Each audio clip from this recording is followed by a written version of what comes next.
अस्सलाम वालेकुम। मेरा नाम है ज़ीशान उस्मानी।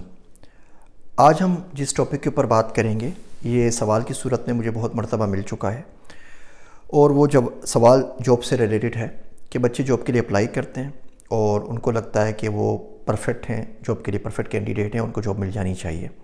इंटरव्यू बहुत अच्छा जाता है, लेकिन उनको फिर कुछ दिन बाद एक ईमेल मिलती है कि जी आप इस जॉब के लिए ओवर क्वालिफ़ाइड हैं। और ये उनको बात समझ में नहीं आती कि ओवर क्वालिफ़ाइड कौन सा क्राइटेरिया है जिसकी वजह से जॉब किसी को ना मिल सके, क्योंकि इट डज़न्ट मेक सेंस। आप एक चीज़ में जो काम चाहिए उससे ज़्यादा आपको आता है, जो क्वालिफ़िकेशन चाहिए आपकी क्वालिफ़िकेशन उससे भी ज़्यादा है, जो स्किल्स चाहिए आपकी स्किल्स भी उससे ज़्यादा है, तो दुनिया का कौन बेवकूफ़ शख्स आपको जॉब के लिए मना करेगा। क्या हर एम्प्लॉयर, हर कंपनी नहीं चाहती कि जी हमारे पास अच्छे से अच्छा बच्चा आए, अच्छे से अच्छा वर्कर हमारे पास आए, एम्प्लॉय हमारे पास आए जो हमारी कंपनी को पॉइंट ए से पॉइंट बी के ऊपर ले जा सके। फिर मना और रिजेक्शन क्यों आती है? तो सोचा कि इसके ऊपर मैं आपको कुछ हिंट्स, कुछ सजेशंस दे दूं जिसकी मदद से इंशाल्लाह ये मसला आपके लिए किसी हद तक सॉल्व हो जाएगा। देखिए, असल में जब वो कहते हैं ना आप ओवर क्वालिफाइड हैं, तो जो असल रीज़न होता है वो ये होता है कि पहली चीज़ उनको लगता है कि जैसी आपको अच्छी जॉब मिलेगी आप उनको छोड़ के चले जाएंगे। आपको जो सैलरी ऑफ़र की जाएगी आप उससे सेटिस्फाइड नहीं होंगे, और आप सिर्फ इसलिए जॉब ले रहे हैं कि आपके पास अभी कोई और अपॉर्चुनिटी नहीं है। और अगर आप छोड़ के चले गए तो उनको फिर से कोई बंदा हायर करना पड़ेगा, फिर से ट्रेनिंग करनी पड़ेगी, फिर से पूरा एचआर का रिक्रूटमेंट का प्रोसेस होगा, और वो इससे बचना चाह रहे होते हैं। दूसरा जो रीज़न होता है ये होता है कि आप अपनी जॉब को एंजॉय नहीं करेंगे, यू विल गेट बोर्ड।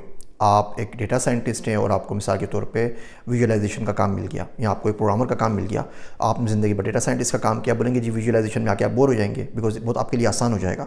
तो जब वो आप ओवर क्वालिफाइड कह रहे होते हैं तो उसके पीछे असल रीज़न ये होता है कि या तो अपनी जॉब के ऊपर बोर हो जाएंगे, उसको एंजॉय नहीं करेंगे, या आप उनको छोड़ के चले जाएंगे जैसी आपको अच्छी जॉब मिलेगी, या आपको सैलरी कम लगेगी, उससे अच्छी सैलरी के ऊपर आप कहीं और चले जाएंगे और आप हमेशा सैलरी की वजह से फ्रस्ट्रेट रहेंगे। तो जो कल्चर, जो इन्वायरमेंट डेवलप करना चाह रहे हैं वो नहीं होगा। या हमारे मुल्क में एम्प्लॉयज़ जो होते हैं कल्चर का ख्याल नहीं रखते, इसका ज़रूर रखना चाहिए।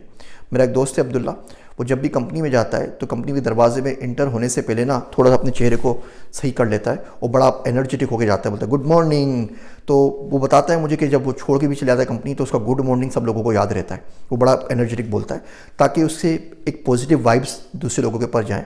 आप डल, थके हुए, परेशान, रोज़ ही रोते रहें, अगर आप मेरे साथ ये हो गया, मेरे साथ ये हो गया, दुनिया में किसी के पास इतना टाइम नहीं है, यकीन जानिए, कि वो रोज़ आपका रोना सुन सके।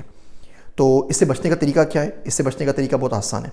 अगर तो वो इंटरव्यू के दौरान आपको बोल दें कि जी आप जॉब के लिए ओवर क्वालिफाइड हैं, तो आप उनको बता दीजिए जी आप बिल्कुल ठीक कह रहे हैं, मेरे स्किल्स, मेरे एजुकेशन से लगता है कि मैं ओवर क्वालिफाइड हूँ, लेकिन असल जो रीज़न है why I am attracted to this job is this.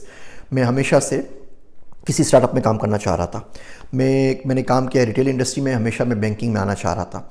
Banking से निकल के मैं हमेशा एकेडमिक इंस्टीट्यूट में आना चाह रहा था, because I am by birth teacher, this is what I want to do, this is where my heart is. तो वो बहुत आसानी हो जाती है। दूसरी आप उनको बात बोल सकते हैं कि is there a way where you can augment the position to expand the role for मी।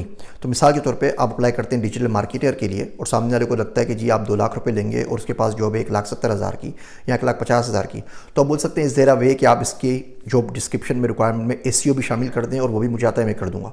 अब आप बेसिकली 1.5-2 बंदों का काम कर रहे होंगे, उसको आपकी सैलरी भी ज़्यादा नहीं लगेगी और रोल को एक्सपेंड कर देगा। जब भी कोई सी ईमेल आए या कभी आप इंटरव्यू कर आए तो उनको थैंक यू की ईमेल ज़रूर लिखें। आप बोलें जी thank you very much for giving the opportunity to listen to me and invited me for interviews. I know you have like 1000 of candidates, और मैं आपको बताना चाहता हूँ, रिएट्रेट करना चाहता हूँ कि I love your company, I am very very interested, because ये मेरे गोल्स और विजन्स और जो मैं ज़िंदगी में करना चाहता हूँ उसके लिए मेरे लिए बड़ा ज़रूरी है और बहुत रिलेटेड है उसके साथ ना, बहुत सिंक कर रहा है। और मैं बताना चाहता हूँ कि मैं लोअर लेवल पोजीशन में अगर आ रहा हूँ मिसाल के तौर पे, तो उसके पीछे रीज़न ये है कि मैं अमेरिका में हूँ, मैं पाकिस्तान मूव होना चाहता हूँ, मैं फैमिली से क्लोज रहना चाहता हूँ, मैं कराची से सक्खर आना चाहता हूँ, सक्खर से इस्लामाबाद आना चाहता हूँ। इसके वजह ये है कि मैं आगे जो अपना करियर बनाना चाह रहा हूँ उसके लिए बड़ा ज़रूरी है। देखिए, मैं डेटा साइंस के अंदर हूँ, पिछले 10-12 साल से ज़िंदगी भर में डेटा साइंस ही कर रहा हूँ, लेकिन मेरा बड़ा इंटरेस्ट डेवलप हो रहा है मार्टेक के अंदर, मार्केटिंग के अंदर, डिजिटल मार्केटिंग के अंदर, एडटेक के अंदर, और एडटेक के अंदर जो एजुकेशन के अंदर है, जो हम अल्नाफे पे कर भी रहे हैं। तो अगर मैं जाता हूँ तो मेरा जो पास एक्सपीरियंस है वो कहीं से भी मेरे अगली कंसल्टिंग असाइनमेंट को सपोर्ट नहीं करता।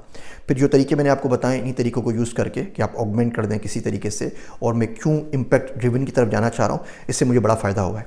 तो सवाल बार बार आ रहा था, सोचा कुछ चीज़ें आपसे अर्ज़ कर दूँ। मेरी बातें सुनने का शुक्रिया। मैं हूँ आप सबका ज़ीशान उस्मानी।